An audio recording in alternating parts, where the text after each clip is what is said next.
Dr. Karina Milagros Pini, Ma'am.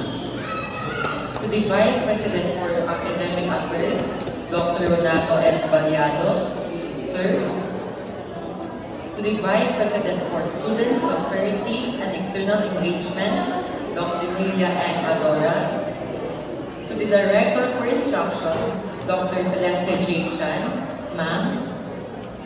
To the Dean of the College of Education, Dr. Tito M. Capili, Sir.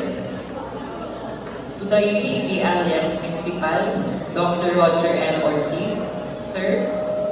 To our class advisor, Teacher Joseph A. Lacerna, Ma'am. To the teaching and non-teaching staff of EPLS, to our parents, guests, and visitors, and of course, to my fellow graduates, my friends, good afternoon. I never imagined I was standing here giving this speech. I've always been more comfortable sitting quietly in class, answering when called, or chatting with my classmates during break time. But here I am, nervous but proud. Because this moment isn't just about one person. It's about all of us who learn, struggle, laugh, and do together. I started during Kinder 1, left for a while to San Los Baños, and came back in grade 3. I was a little shy and unsure of myself. I even had a hard time with mother tongue. My waray was full of wrong pronunciations, and my classmates would call me Muyel. It made me feel awkward back then. But now, I can smile about it because I've learned and I've grown. Elementary school wasn't just about passing tests or finishing homework. It was about discovering who we are and becoming better every day. Each subject helped us in its own way.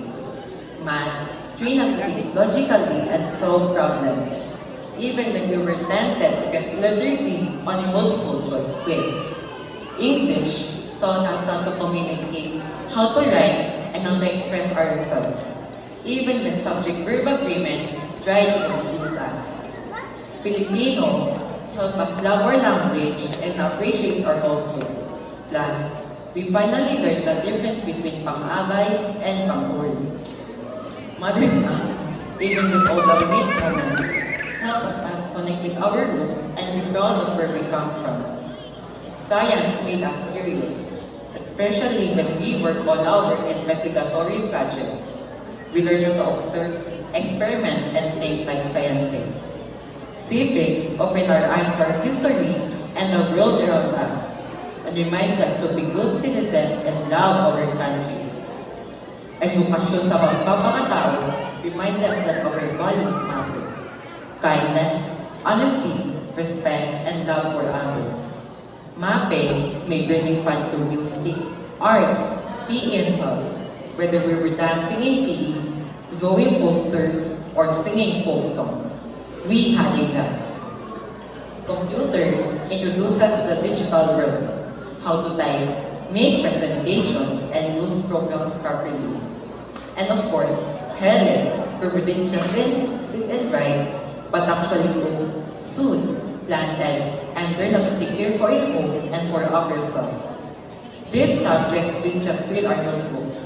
They shape our minds, our hearts, and our habits. They taught us not just to pass, but to participate. Not just to memorize, but to understand. And in between lessons, we experienced the real joy of being in elementary. We learned how to go home by ourselves, ride tricycles with friends, take care of our kids, manage our time, and survive both online and face-to-face classes. We bonded over snacks during recess, celebrated birthdays with surprise parties, and laughed so hard we forgot about recess. We played badminton and volleyball, joined contests, sang in programs, and made memories during our salting camp, where we slept in tents, cooked simple meals, and learned teamwork without Wi-Fi.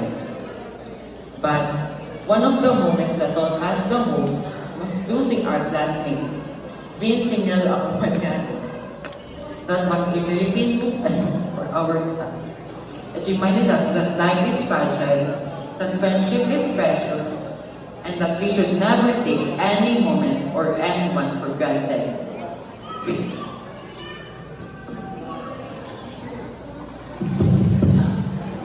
Friends, we carry your memory with us today. Now, I want to say a few important thank yous to my classmates. Thank you for making school fun. From helping each other during homework to share answers legally to surviving quizzes and presentations. You made every day feel lighter. Even when we sometimes struggle, we still found reason to smile because we had each other. To our teachers, thank you for guiding us patiently, even when we were noisy, sleepy, or maklit.